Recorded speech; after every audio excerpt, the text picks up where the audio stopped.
Welcome to Bring Out Your Badass Self, a movement to break your negative thoughts and habits and instead focus on building each other up and encouraging fearless authenticity. Each week, we will get vulnerable and share experiences alongside our guests and audience. Come rediscover your inner badass self. Good morning, fellow badasses. Today is a lovely Friday, and I am getting my coffee on this morning in my Good Morning Badass cup. And so, as you will know, I am alone today, and so please send me your hellos to start my day off right. Kate is actually not feeling well this morning, so I want everyone to give her messages of goodwill and wish her that she gets better. But I also want to let you know that I'm not going to be alone for too long because I have a ball of energy that is going to be joining me this morning for our continued conversation on the law of oneness. And so please let me know that you are here. And before I really get started with Miss Jennifer Lacey, I want to share a few things with you. So let me know that you're here so I can say hello to you. But I also have a couple of other things that I just wanted to make you aware of. And I'm going to go ahead and post some of these things as well. So let me go ahead and add that into here. I am doing multitasking this morning. And so one of the things that, and I'm not sure if that link was too long, but I did a post on my own page that was sending an e-card out to kids at St. Jude's. And so what I would like to ask is that you guys take time to do that as well. It's free. It costs you no money. It just simply takes you about 2 minutes of your time. And it's really sending a message to kids that are at St. Jude's on Valentine's Day, letting them know that someone is thinking about them. That is really about what it embodies today's topic of the law of oneness. So I want to encourage you that if that link didn't go through, go to my LinkedIn profile or go to my Facebook if you're connected to me there and find that post and send an e-card to those at St. Jude just to let others know that you're thinking about them. And then on one other thing I wanted to let you know about is that I have been doing some short reels each month on the laws that we have been discussing each month. And I have a compilation as I'm doing those. I have the law of rhythm has already posted. I had a 6 series on that. And then I have posted 2 of the 6 on the law of oneness. And I created a playlist so you can watch one after the other and you don't have to go searching for them. And so I'm going to go ahead and post that as well. So the 12 Universal Laws series. And so one of the things that I would like to ask you is we are also reposting every couple of days our live videos. So we have today will be our 91st episode. And we're going to be posting those under live or under the video section of YouTube, since that is really a separate section. And we are looking to boost our attendance on YouTube. And we want your help. So can you go check out those 2 playlists that I'm going to be posting? Like, comment, share the channel. That is really my wish for you today. If you could help us out that way by sharing it, liking it, that to me would be my Valentine's Day gift from you today. And so we want to share the message and get more people to feel the love that we feel every Friday. And so those 2 links are out there. So I would appreciate that. We're just trying to get more followers on YouTube and also just have be able to spread the message of what it is that we're doing. So, all right, let me take a moment. I see someone coming in. It looks like it's coming in from Jen Lacey's space. So Don is here and he said, okay, I'll check your LinkedIn. So thank you for that, Don. And I know that you're going to love today's conversation with Jen Lacey. And Kim is coming in. She said, good morning and happy Friday to one of my favorite beautiful badass ladies.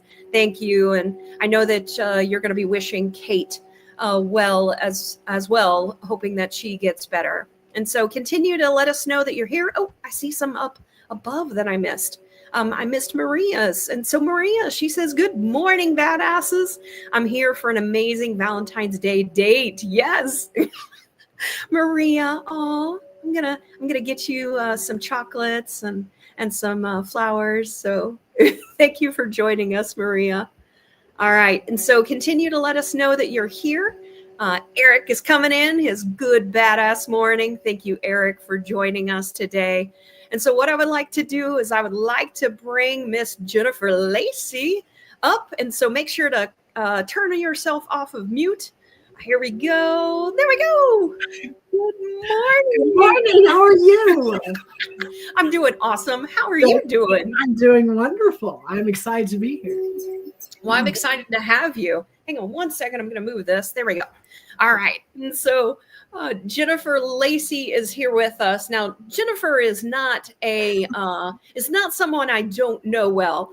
And so it has been well over, oh man, at this point, we are going on at least 3 years, because how I got introduced, how I know how long I've really known Jennifer. Now, I've been connected to Jennifer for many years because I found that we were connected through SMPS. I would see her posts. And then one of the things that I happened to see was a little show called No BS Tribe. And from that, I was like, oh my God, I'm like, I love these two. I loved their energy. I love the things that they were saying. And they really were one of the reasons that Kate and I started. They were the inspiration for, I was like, hey, I'm like, Kate, we're already doing this shit behind the scenes. Like, we're already talking about all this type of stuff, things that you guys were also passionate about. And so we started BOYBAS, as a cultivation of many things, but you guys were really sort of the fire that made us start. Well, thank you. That's awesome. Talk about ripple effects. Right. Which is today's topic. Yes. Well, let's start off with, who is Jen Lacey and what are you passionate about? Oh my gosh. Okay. So I wear a lot of hats. So I work in construction. So we'll start with that one because that one's an easy one. Work for a construction company, primarily does healthcare. My role as our lean practice leader is really, I get to impact and touch every person within the firm, every project. We focus on continuous improvement, respect for people. How can we make this construction industry better? And we retain people and not lose people because we're taking care of people. And so that, in a nutshell, is my day job, which is amazing. And then I also get to hang out with Jesse Hernandez very often because we have a platform called No BS with Jen and Jess. And we launched that a little over 3 years ago. And so every other Saturday morning, we get to talk about the uncomfortable conversations, the vulnerable conversations within construction and within our industries that people just don't like to talk about. And so we just have made it, we're just going to talk about it. We're going to get people to join and kind of contribute and share. And as soon as we launched it, we did not realize the need and that people were starving to have these conversations. And so they now have we call it the No BS Tribe, where people can come and they are part of a community and they are cared for and they can create connection. And so that is like another huge area of my life and the things that Jesse and I get to do. We wrote a book together, Lean in Love, which happens to, be on Valentine's Day. We're sharing this today. But so there's just a lot of things that we've done just to really double down on the importance of caring about people. And that's kind of important to you too. So I know that that's going to be a cool topic today. And then I am a mom of two beautiful daughters, 14 and 16. So you know how my life is right now. And then again, the more I can speak and talk about some of the things we're going to talk about today, but just how can we bridge the gap between all the tools and processes and things that are important, but also all the people that are producing those outcomes. And how can we do better at bridging that and not just focusing on the outcomes? I have doubled down on that. That is the things that I lead with. And those are the things that I talk to most people about is we've got to make sure that we're valuing the people and not just the outcomes they produce.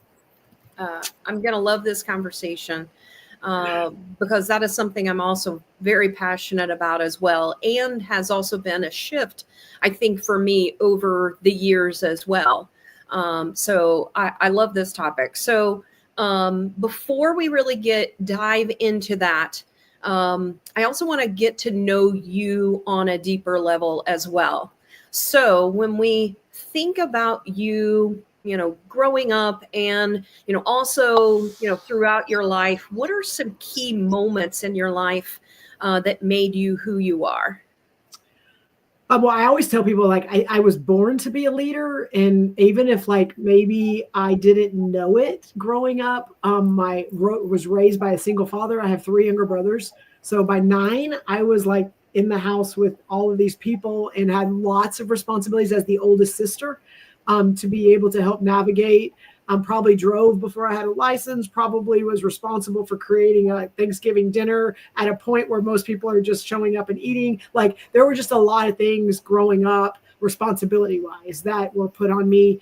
And then I think with that, I very early learned how do I navigate this? How do I make sure that this happens? How can I, make sure I'm maximizing the potential of the people around me? Like I believe that, because of the things that I was challenged to do and just responsibility wise, it has allowed me to lead a lot easier now because I have a lot more help. But, and so I think growing up in that house and the responsibilities from a single father who did everything he could, work 3 jobs, we had to get ourselves up in the morning. We had to make sure we were in bed at night while he was trying to help take care of us. That shaped not just me, but all my brothers as well. But just the things we do now, we still go, that was instilled in us by father. And in a world where things go a lot of different directions, like the 4 of us still get together a couple times a month. We still communicate on a text thread all the time. We're sharing, we're laughing, we're doing things now.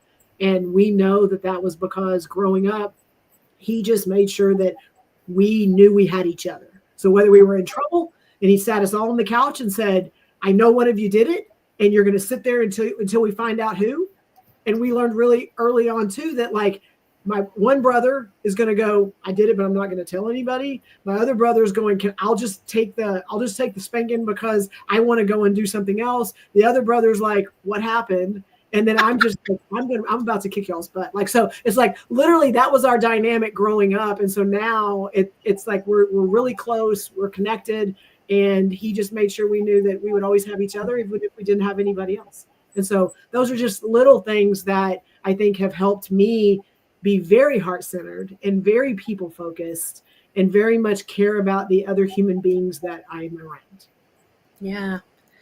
All right. I got some comments coming in. So I think this was related to my comment earlier. She said, only if they're 50% off.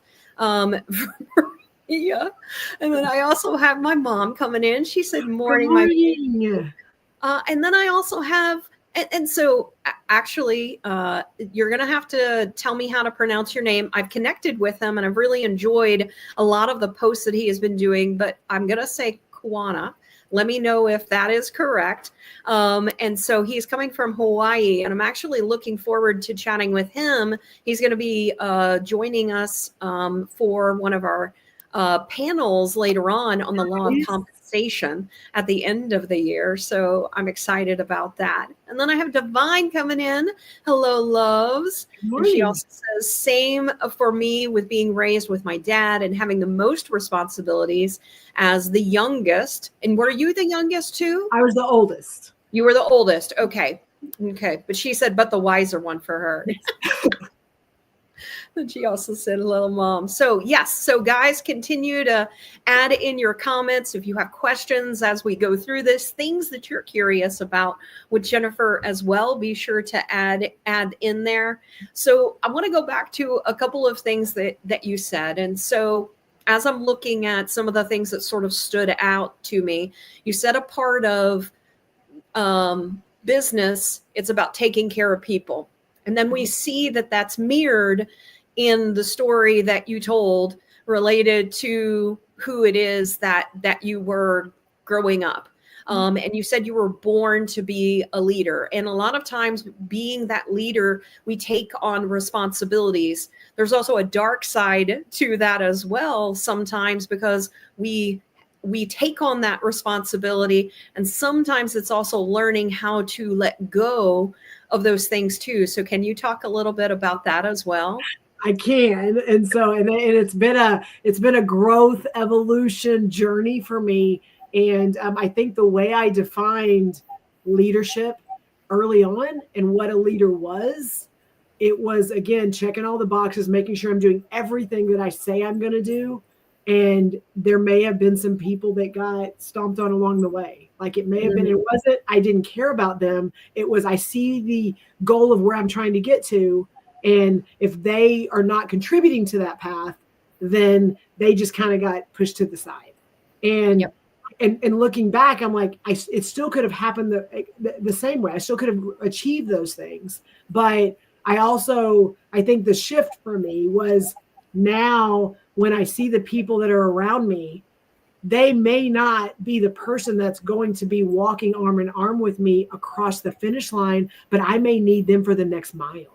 Or they may need me to help them get to the next mile. And so being able to look at the big picture, where I want to go, nothing's going to stop me in making that progress. But it doesn't mean in the space that I'm in right then, the season I'm in, whatever it is, that I'm very much appreciating the connections and the people that are around me, because I can feed into them, they can feed into me. And then that keeps me going towards what that bigger goal is. Yeah. Which is really what the law of oneness is about. It's about embodying that we're all one and that we pull upon each other for the amazing aspects that each of us have. It's also one of the other things that I really love about the No BS tribe. And really, as you get into more the group overall, it's becoming comfortable with the uncomfortable. And not only the uncomfortable conversations, but also being willing to be called out for things, and feeling comfortable with that and knowing, oh, maybe this is something I need to reflect upon. So maybe, what has been your experience along those lines as you've witnessed people? So a big one for me, and Jesse and I talk about this a lot, is the anxiety and the uncomfortable, like having to get out of your comfort zone or having to lean into conversations that, you're not super excited about, or that, maybe providing feedback or even receiving feedback that's a little icky, or that, it's not really something that you're going to be jumping up and down and excited about. And for me, it comes down to, and let's just start with getting out of our comfort zone. So a lot of people, public speaking, I'm just going to use that because across the board, there are people that are on one side of that and people on the other side of that. And so that's an easy one. I know it, I don't like it, I don't whatever, and that's fine. And I do a lot of it, and everyone's like, yeah, but it doesn't, you don't worry about it. I'm like, oh, whoa. Wait a minute. It is not that I don't worry about it. It's that, repetition, the more you do something, obviously your comfort level is a little better. And I found that a lot of people over prepare because they want to make sure they're saying the exact right thing. And so and again, I am all about preparation. So please, I'm not Jesse, like I am all about preparation. I believe that you need to prep and prepare for things. But I also believe that when we speak from our heart and we speak from the things that we have experienced, our anxiety lowers and our confidence is raised. And so yes, I want to make these 3 points. And these are 3 very important things that I want my audience to grab and I want them to walk away with. And if I can make sure that I'm weaving those things into my stories and into my comments and into my exercises and things like that, then I'm going to be able to focus a whole lot on connecting with them. And I'm not so much going to focus on making sure I made my points, or I said this statement the exact right way, or I quoted this book, or I made this off, like all of those things that can wind up in our heads, that if we have a body of work and we have done things, and we have experiences, and we're confident in that. It's not getting up in front of the room, and we're confident in what we've accomplished. Then when we're up there, we're pulling from that. And if that can be what you pull from, then you're going to be able to speak to those things without worrying about your notes or your, all the things, your slides behind you and things like that. And so for me, that was the shift of, I'm not trying to impress the audience. I am trying to share and connect with them so that they can walk away and be able to do something that maybe they didn't know when they walked in the room. Yeah, I love that. And just like today, I started with Jen and I said, okay, here are some questions I have in mind. Keep in mind, we'll go with the flow too.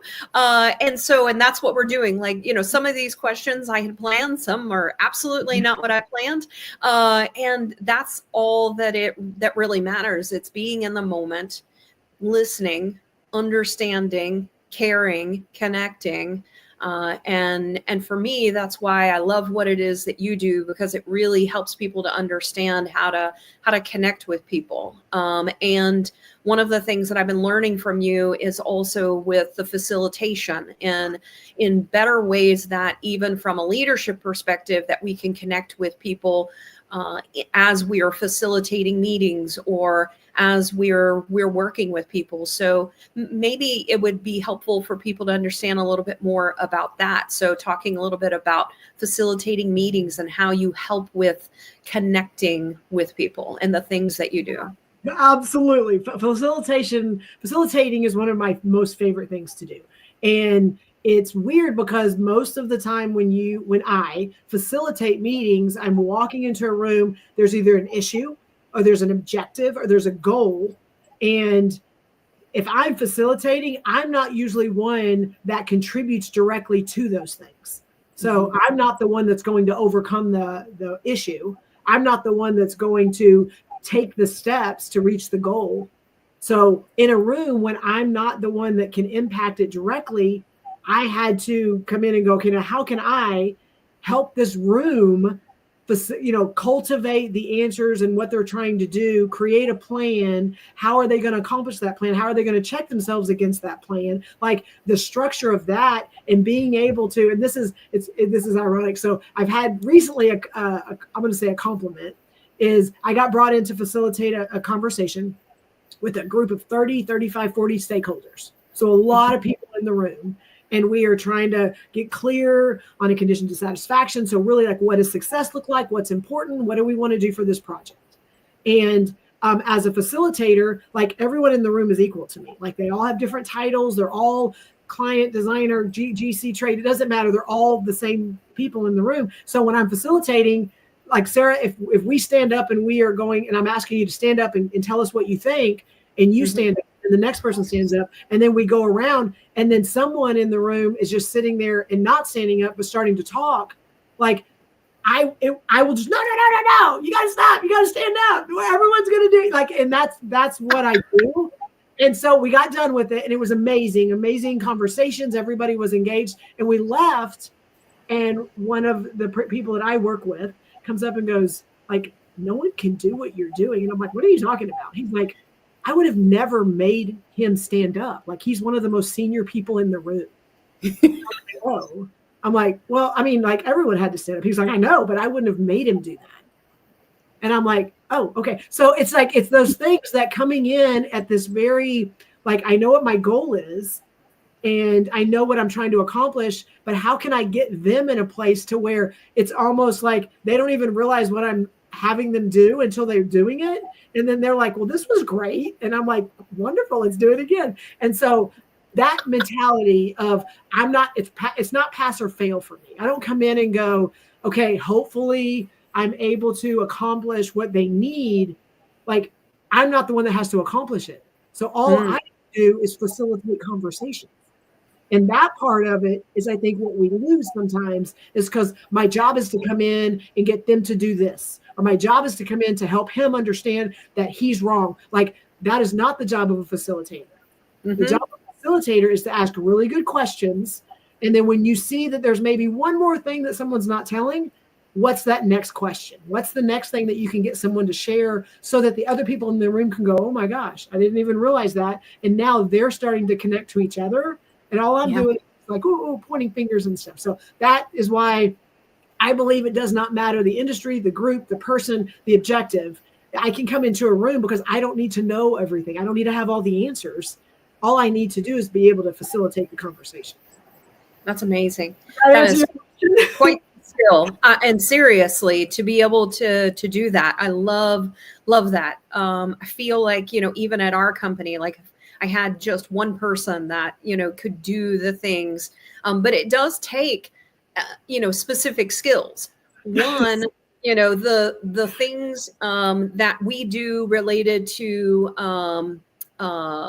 the No BS tribe, or really the bungee jumpers, which I'm a part of with Jen and Jess, we have to learn to have good questions, to learn how to have good questions. And then two, a part of the cultivation crew, which is a different area, it's learning how to story tell. Excuse me. But in the bungee jumpers, it's also about connecting as well. So as you're asking questions, it's being able to do that as well. But sometimes I think the biggest thing that I am noticing is that it's not just about asking questions. It's also being willing to get uncomfortable and sort of push people to be uncomfortable as well. And sometimes people are very fearful of that as well. Well, and I think it's mainly because they've been in their experience has been either attacked, or they've been reprimanded, or it's been combative. Those type, that's their experience. And so we are like, I can go in every room and go, well, I've never done that to them. I don't know why they would act like that to me. Yeah.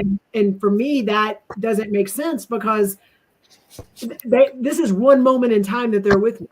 And if I don't come in being very aware that they are going to come in with a lot of things on their shoulders, a lot of things on their backs, some armor that's around them and protecting them, because they don't want to get hurt, or they don't want something bad to happen to them. Like if I come in and be like, why are you being so defensive? Why? Like that makes no sense. I'm not helping bridge the connection. I'm just creating more divide.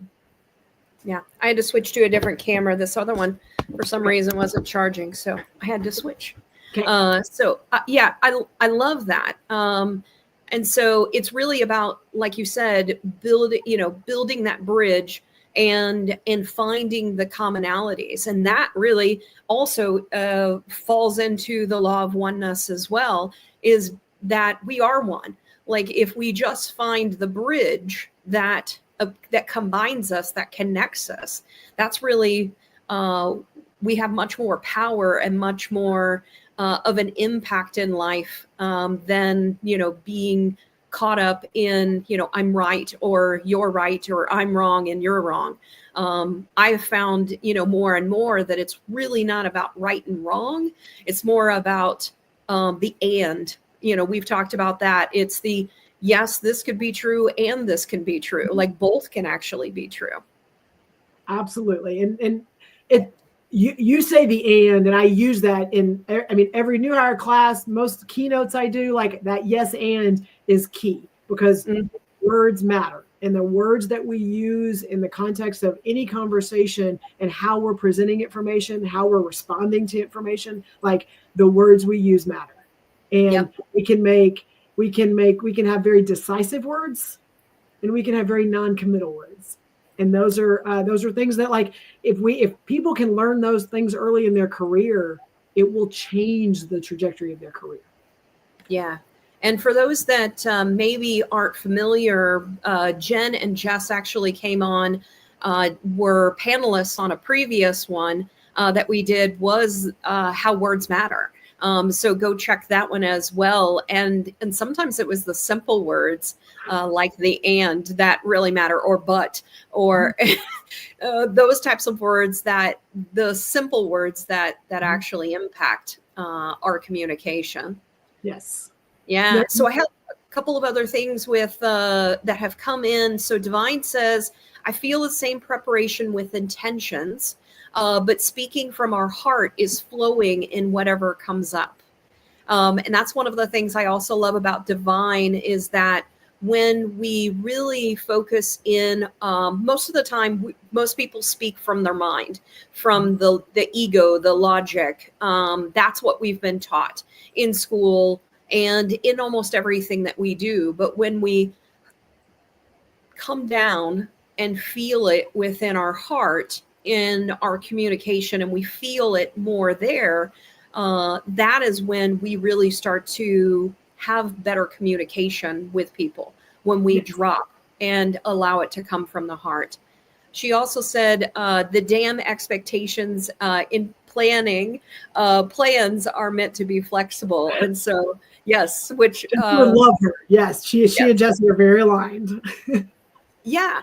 Now, I love one of the things that it was funny. Jesse said to me that he really appreciated about me that I didn't even realize is he said, I really like the fact that you add structure. He goes, you add a structure, but you allow flexibility within the structure. And I was like, oh, I never really thought about that. Like even with today, it's like, okay, here's the structure, but keep in mind, we're also going to keep it flexible as well. Yes, absolutely. Yeah. And so I love that. So talk about a little bit. So one of the things that you're into is lean principles. And so can you talk a little bit about how, maybe one, explain what lean principles are for those that aren't in the construction industry? And then how do lean principles reflect the concept of universal oneness? Sort of in what ways do they contribute to sustainable success in organizations? Okay, there's a lot. I think I'm going to be able to answer all of that in this response. So lean in itself. So lean started in manufacturing, had to do a lot with flow and how are we improving things and stuff like that. So it started in the manufacturing industry, came over into construction, and I'm going to sum up in what does lean look like in construction. So it is, to me, there's two sides to it. There's the people part of it, and then there's the tools and processes part of it. And overarching, it's about how do we eliminate waste? How do we stop doing things that bring no value? Okay. How can we be more productive and efficient? How can we continuously improve? So even though something's working, we're making money, we're meeting our budgets, we're meeting our schedules. How can we still look at it through a lens of, can this be better? And at the core of lean is how do we respect people? And so that's that everything about lean, optimizing flow, all these other things start with how do we respect people? And for me, it resonated with my heart and my soul when I started learning about it, because when I work in an industry that breaks people, that breaks minds, that breaks bodies, that destroys life. There's things and I love my industry, but it's just one of those historically, traditionally, it has just been hard and it has been broken. And we've lost people because they just like, I don't want to work like this. I don't want to be treated like this. And so for me, what lean is, it's another way to look at the industry on how can we make it better. And it's going to take not just me, not just you, Sarah, not just my firm, not just your firm, but all of us, a lot of people looking at it going, if we want this industry to sustain and we want people to be able to be in it and be productive and feel good about what they do, like we've got to change something. And for me, that was what lean was. It was the balance of people and processes, but how can we integrate that, still focus on the things that are important? Outcomes are important. The money we make, the buildings we build, like all the outcomes are what help continue down this road. But we sometimes historically have lost sight of the individual human beings that have created those things. And their knowledge and their experience and the things that they can bring, their value, we've kind of lost sight of that for the outcomes they're producing. And I think what lean for me has done and has helped me not just talk about it, but share it and help other people, bridge that gap is that, but we have to have the balance. We have to have the balance of caring about those people and also caring about the things that they're producing. Yeah. I think that is a huge observation or huge objective. And whenever I think about it beyond just the construction industry as well, I think about it in other areas and just in the world itself related to just corporations and businesses, that we have gotten to a point where we have corporations that are so focused on the bottom line, but at what cost? Mm-hmm. And the cost is at the expense of employees. Yep. And I think the biggest thing to learn is that, and I think that your company, my company, are examples of companies that can focus on people, focus on making sure you're taking care of your people while also making a profit. Like, it doesn't need, again, to be an or situation. It is an and situation, because ultimately it's what's best for the oneness, the global. And so I love this type of philosophy, just beyond just the construction industry, that if we as people start to insist upon our companies treating us this way, I guess maybe let's start there. What are your thoughts about, sometimes people think they can't make an impact, and really the law of oneness is about ripple effects. And so how can one person make an impact? You're just cracking the egg open. You know that, right? Oh, Pandora's box. Here we go. So, I mean, one, I believe in this so much. I believe in this concept so much, this ripples concept, that like I have my own side gig, and my company is named Ripples of Impact. That's how important it is to me. And that's why when I talk about it and I say it, like, I believe that everything is connected. I believe that what I do right now with you today, there are going to be people that are going to hear it and see it and watch it and go, oh my gosh. And they're going to go do some amazing things. And Sarah, you and I will never know about it. Never know about it.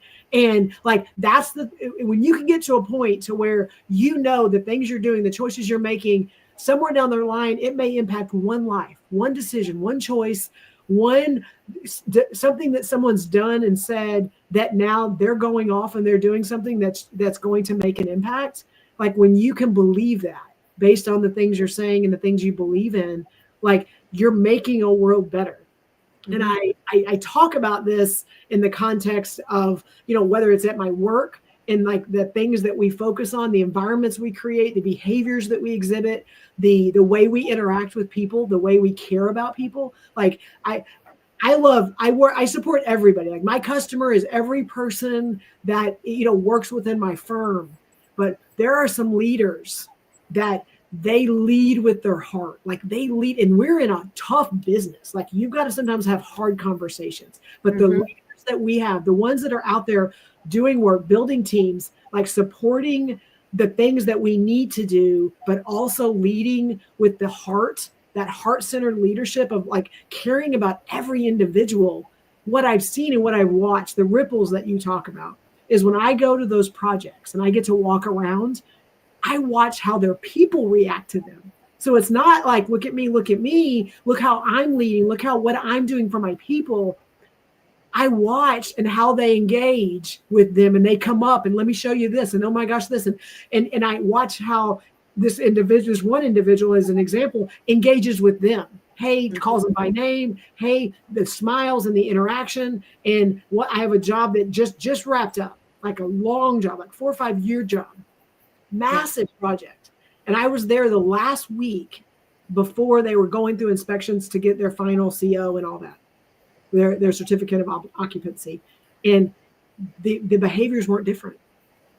And normally on jobs where you're coming across the finish line, like, you're dragging people, you're pushing people, you're like, come on. I mean, you're doing everything you can to get across that finish line.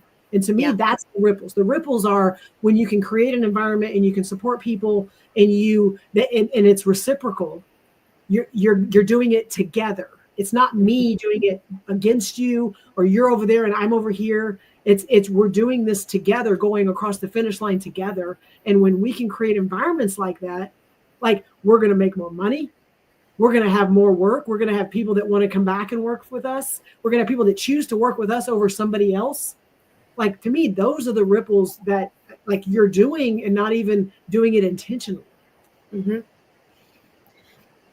I love that. And one of the things that, even in the first series that I did on the law of oneness, was really about thinking about the impact that you have on other individuals, even if it's just a smile, or, giving someone a compliment, or like one of the things that I know Kate, who's not with us today, and then you are really good at, is helping people feel seen. And that in itself is one of the things that I also have continued to focus on, is making sure that you're shining a light on other individuals and how amazing they are, because that in itself ends up causing also the ripple effect. So that alone is one of the things that you can do. One of the things that the other questions that I saw, this was in one of our audio events, or, the after parties. One of the people said, okay, but what if I have people fighting me? Like, I have people that are not, on board with these types of things. How do I deal with that animosity, or how do I deal with them? What are your thoughts on that? Well, I got some easy answers to this, and it may not be everyone may not love these answers, but number one is, we work in an industry right now, specifically construction, that need people that have so many needs and wants for people that do not exist. And so I say this, both sides. I say this, if you're in a place where you are fighting every day to be able to have what we're talking about, you're not in the right place. it is what it is. Like, yes, you may love it. Yes, there may be something positive and negative, but if you can vocally say, you can voice it, that I'm miserable, I'm fighting, I'm trying to make a change, but it's just, they're resisting and they're not okay.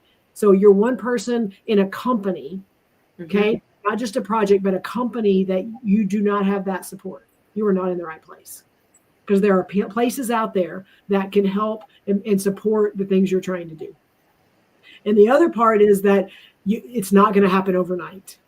And so you've got to be able to look at it big picture. Are you one person trying to move a big rock or big ship, and everyone else is fighting against you? Like, that's not a good place to be. And so I try to use the boat analogy, because I believe in this. You're going to have people at the front of the boat that are like me, that are like, we are going to take on the world and anything is possible. Okay. And then you're going to have some people like Sarah talked about, that are just resistance, and this is going to fail. This is not going to work. I've got a better way. And this is never going to be something we're going to do. Those are the people in the back of the boat. What you need to focus on is those people in the middle. The people in the back of the boat, they may fall off. We don't know what's going to happen to them. But if you spend your time and energy trying to get them converted, you're going to lose the middle. If you focus on the middle and you help them get just a little, they see something a little bit different, and they're like, and then they start slowly transitioning to the front. The front's going to be heavy loaded. And so you may pull in some of those resistors, you may not, but you're literally going to have this whole charge with this group that they can get on board or not, but you're going to have the momentum. You're going to have the numbers. You're going to have the support. And Jesse says this all the time, like, feed the hungry. Feed people that are open and willing to see a better way. If they are not open and willing to see a better way, you are wasting your time. Yeah. I love that analogy, because it's also related to implementations. One of the things we deal with is implementations. And one of the things that I always try to advise the committee that's coming on, that's so excited about this implementation, is they're like, oh, but what about this person? They're going to be, they're not going to want to do anything. They don't like technology. And I'm like, don't worry about them. Like, go, and I say the same thing, like, go find the people that are willing to have the conversation and willing to do things. You'll never change the naysayer. The naysayer will change because other people around them will either make them so uncomfortable that they have to change, or they'll just leave, which, it needs to happen one way or the other, one of those things. So I'm going to pull up Divine. Hang on one second. Divine said, I noticed the rainbow Care Bear, definitely offering the rainbow bridge of support is necessary. We grow when we're nourished and supported. Yes. So yes. So do you want to talk a little bit about your Care Bears? I have two. So you can't see it I don't think you can see the full. So I have one on this side and I have one on this side. And so I I believe, there we go. Yes, full picture. I believe in my heart that if we show up and my two lenses are, am I kind and am I being truthful and honest? And if those are my lenses that I show up with and I speak to, then I'm going to connect to the right people, and other people are either going to be interested and want to be a part of it or not. But it is consistently how I show up everywhere I am at. I'm that way when I'm speaking. I'm that way when I'm meeting. I'm that. I mean, it doesn't matter where I'm at. I'm showing up the same way, and because that is what people see across the board, and they don't see anything else. Then I got people coming in and being very vulnerable and sharing things with me. But also they know that when I'm speaking to them, sometimes it may be a little harsh or it may be uncomfortable. They know it's coming from a place of care. Yeah. And so, and again, for those of us that know these Care Bears were part of our history and our growing up and our childhood, I believe with everything that I am, like what they represent. When we were growing up, these cares, they had their strengths. They had the things that they were so good at. And even Grumpy Bear, which we used to call Adam Grumpy Bear because I sent him one. But I mean, he was still a Care Bear, because if we discount certain emotions and say other emotions are okay, then we're not looking at the whole human being. We're looking at individual things that this is important, but this isn't. And if you've watched Inside Out, you've watched any of those things, the breadth of emotions is what makes us who we are. And we've got to value all those things. And they can still come from a place of caring. Even though sometimes they may not feel like it, but it's because we're compassionate and we have emotions, and there's things in us that help us connect to other human beings. And for me, it's the care part. It's if I genuinely, and I care for you. You may say something I don't like, and there may be something that you even do that makes me mad and angry, and I have to kind of walk away because I'm like, why would they do that? I still would never want harm to come to you. I still would never want something bad to happen to you. So I still care about you. I can still disagree with you. And I think sometimes we get those things confused, and we don't lean into, like, the person across from me is a human, and they have their own lives and their own issues and their own traumas and all the triggers and all the things that they're dealing with. And right now we're dealing with this one thing. How can we be in this space and I respect them and they respect me? Like, I just think sometimes we forget that, and then we get so far down into it. So now we're just going to plant our flag and we are not going to budge. And we end up severing and dividing things when we didn't have to. So that wasn't even on our list, but I'm happy to talk about it. That's awesome. Divine also said, Elmo too, I love it. And she said, good one, know our strengths and gifts, value them. And I'm going to go over to this comment. So I don't know what OC6 teaming is, but getting the right paddlers. So I'm assuming outrigger canoe. Yeah, is the outrigger canoe is critical to collaborative abundance. And so I'd be curious to know more about that. So let us know a little bit more about that in the comments. And so, but I do think that it is ultimately, you gave the analogy of boats, and the name of the company that I'm at is Full Sail Partners. So we use a lot of boat analogies as well. So getting the crew on board, being at full speed ahead, that type of analogy. So those types of things, like, in order for us to be at our best, we have to have everybody in the right seats, understanding how it is that we all contribute. But ultimately, as you were saying, it's really also understanding the heart of people and how it is that you can bridge that gap between each person. Yes. So let's see. Maria also said, yet is another one of my favorites. Well, I don't know how to do that yet. You don't know how, yet. So she was stating that that's another word that she really enjoys. So maybe let's talk a little bit about strategies as leaders. So people that are leaders, how can leaders implement and build authentic connections among team members that really help to positively transform workplace culture? What would you suggest there? Well, it's pretty simple to me, is you don't need to do it to them. You need to do it with them. And so the way I believe this is that I can have an idea and I can really believe it's the right idea. and I could go, Sarah, I have a better idea. It's going to help us make a lot more money. It's going to help us be more efficient. So I need you to go do this because I know that these things are right. Mm-hmm. You could have been making money. You could have had success. You could have been doing everything right. And when I come to you and tell you that I have a better way, you are going to resist because you have nothing to prove that what you've been doing does not need to continue to be what you're doing. And that's us doing things to people.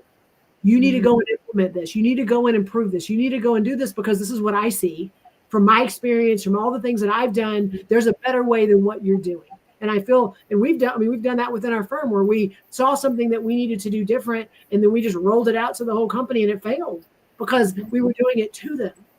So the difference is doing it with them. So I see a better way.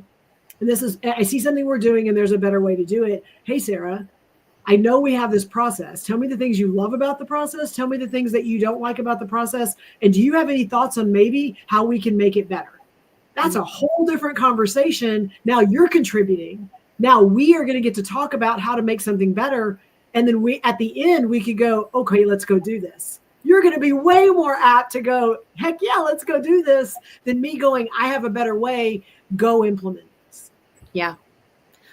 I love that. That really goes into a conversation I had this week with one of my colleagues. So recently, it's been a little while ago, we did strength finders. I don't know if you're familiar with the Clifton strength finder. So one of the things I was talking to this person, and one of the things that we discovered is that my bottom two was consistency and harmonizing, which makes sense because my top two are visionary and command. And so to be strategic, you aren't worried about the consistency. You need someone else to do the consistency. The command definitely isn't going to be a harmonizer because they're the take charge. But one of the things that we talked about is that one of his bottom was also my top. So command was his lowest. So we talked about how the fact that we so complement each other because he's also very detail oriented and he comes to me with all the details. He's very consistent in the things that he does. But he's also really good at having conversations with people and relating as a relator as well, relating to them in the different capacities. But when he needs someone that needs to go and say, like, put down the law, like, no, we're not going to do that. Like, that's not good for our company. He needs me to be able to, go do those types of things. So it's really understanding the strengths that each person brings. And it's not that it's bad to not be a harmonizer.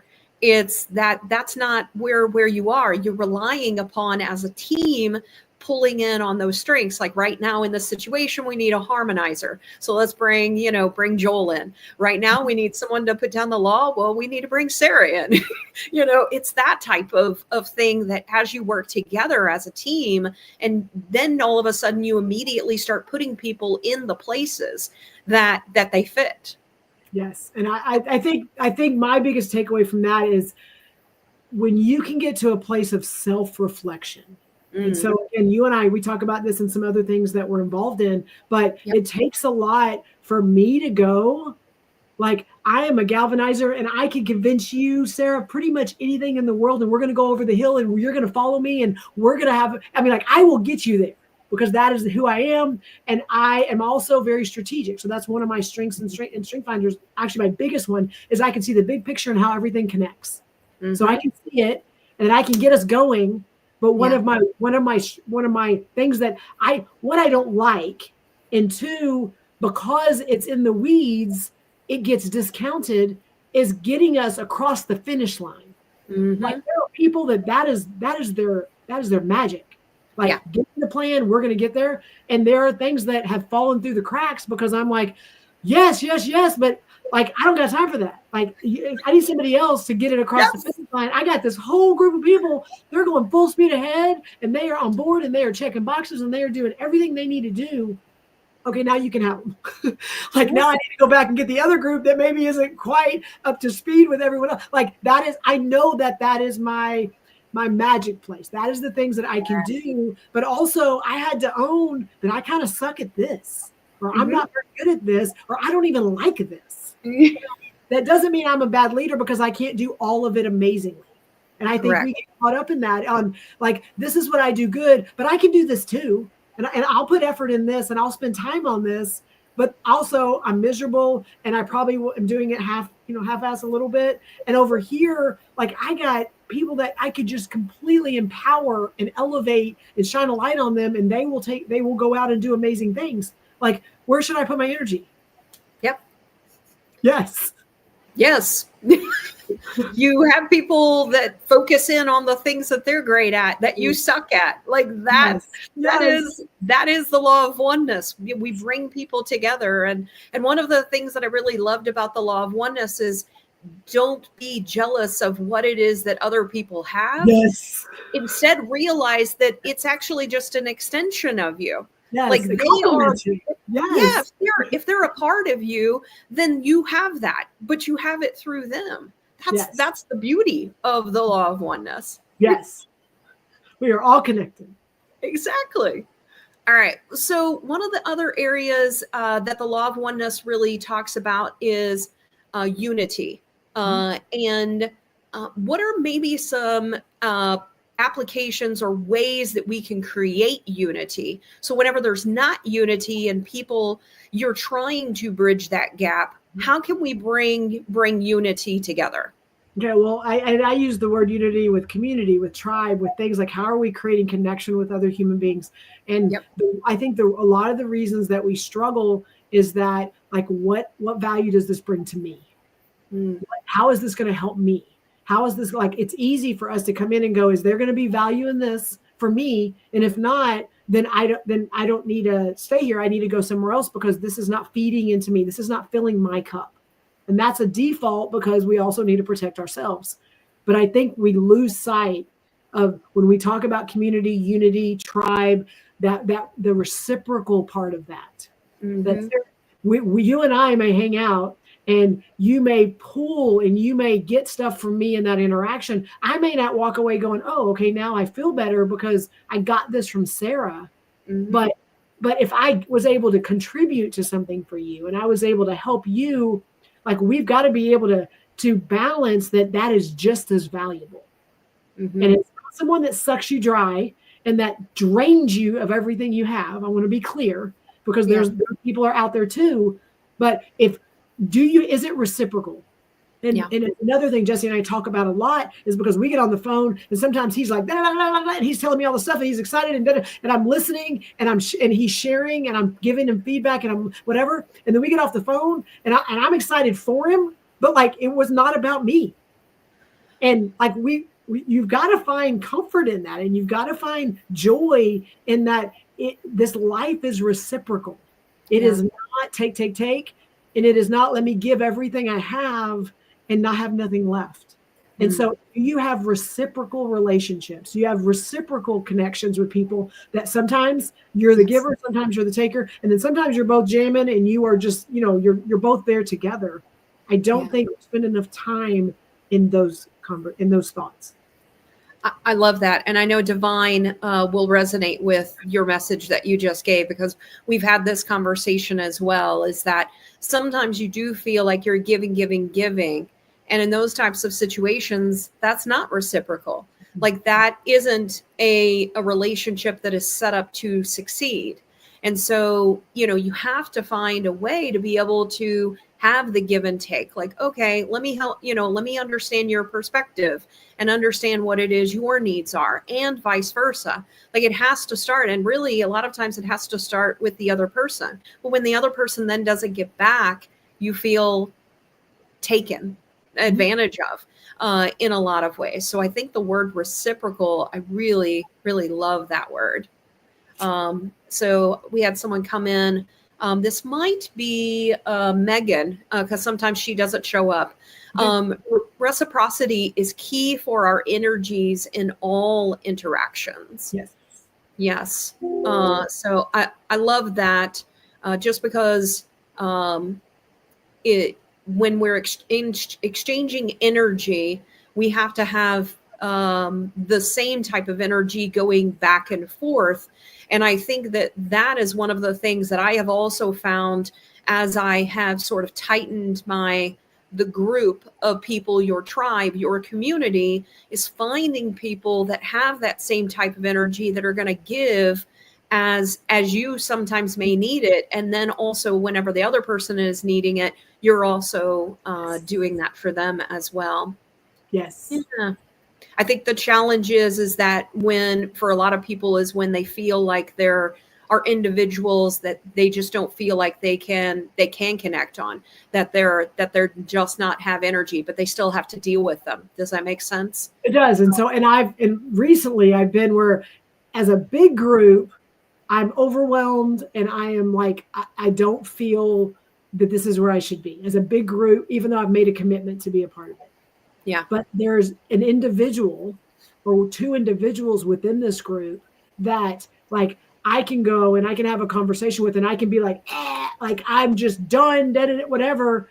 And then they could be like, I'm there too, but we made a commitment. And then what do you think? What do I think? This is what we can focus on. This is what we can control. We're good to go. And then now, like sometimes, yes. And you can find that unity, that connection, that one little thing that will go, we got this, we're good. And I think we don't need to confuse the big, whatever the big ask is, or the big, the big pull from being able to find that one person or that one thing that you do have that connection with, and that we're going to do this together. We're going to figure this out. And for me, that, I mean, that's just what I have found across the board is when I can find that one person, and this is how I describe it, is when I can find that one person that when they get on the call with me, my blood pressure goes down. And I'm taking a breath because just sharing space with them allows me to go, okay, it's not as bad as it is. When you can physically feel that with people, and I'm telling you, I've had people say that to me, and I know there are people that when I just am able to have screen time or just share a conversation with them, I'm able to breathe and I'm able to go, it's not as bad as I thought it was. Like those are the people you need to make sure you hold on to. Yeah. Who are those people for you in your life? I believe that Jesse's probably one of them, right? He is one. Sometimes he raises my blood pressure a lot, but most of the time he lowers it, and he helps me kind of be seen, but also he challenges me and questions me on things that I sometimes get caught up on. But my brother is one of those. I have multiple people within my firm across the board, different positions that I have regular conversations with that help me kind of realize that sometimes I can get way wound up in my own head, and I can get feeling like, is this a personal attack, things like that. And they're able to just, let me just stop and kind of take a step back and go, well, I feel it happens to me too. I'm like, oh, okay, well then we'll just deal with this together. Yeah. All right. Well, I have one more question that we also posed to the audience last week, and I'm curious to hear what your thoughts are. You know what? No, I have one other. I'm going to ask you one question and then the final question. Okay. So how do you think our ego gets in the way of interconnectedness? It 100% gets in our way. And so, it does, because I use this analogy, and I'm going to bring it back around, but we are conditioned from childhood that when someone tells us no, we say why, because someone says no, and we need to understand why they told us no. And we're conditioned that way. So we are fearful of the word no. We are defensive, and we automatically feel like we need to justify and fight our way through a no. And I believe in my heart that all no's do is get us closer to yes. If someone says no, Sarah, I know where you stand. So I need to then either ask a better question, or I need to understand where your no is coming from. That is not our normal way, because guess what? That is putting the power back in your hands. Right. And I'm not holding on to the power and the control and what's next, but I have a vision and I want to do all these things, but you're saying no. And so how can we bridge that? And I learned some techniques with Chris Voss and Never Split the Difference in his book, that like there's some things you can do in conversations when someone says no, you're asking what or how questions. And then all of a sudden, it's not this defensive standoff. You prove to me why, what, like that. That's how we default, because of our egos, because of me. I'm right, you're wrong. We need to do what I say. You're not making sense. And all we're doing is creating divides. Divide. That's all we're doing, is creating more separation between you and I. But if I really take the time, even though it may not be what I think or what I believe, to understand your reasons and to understand where you're coming from, it may change my mind. Or through that, I can know exactly to pinpoint why you're fighting me. And then we can tackle that. We can focus on that one thing that may change your mind. And I think our egos, and I'm living this. I mean, I believe it all the time, that when someone says no, someone says never happened, all those things, our defense is why. And you will say why because you're conditioned to say why. Don't say why. Yeah. Don't say why. Say what, say how. Ask the questions what and how. Start the questions with what or how. And then when we've learned this in emotional bungee jumpers, we've learned this in so many other places, that it opens the conversation. It allows it not to be a stop and start. It allows it to start something bigger and be able to really understand where the person's coming from. Yeah. Great advice. And for those so we are actually, Bryce, I had joined Bungee Jumpers, and he is now doing it a part of our group, our account management group. So we're teaching our team, and they did the first time ever yesterday doing it themselves. So we demonstrated it a month ago, and every month we're doing it. So yesterday was the first time that they were like, but this is like so uncomfortable. We're like, we know, it's okay.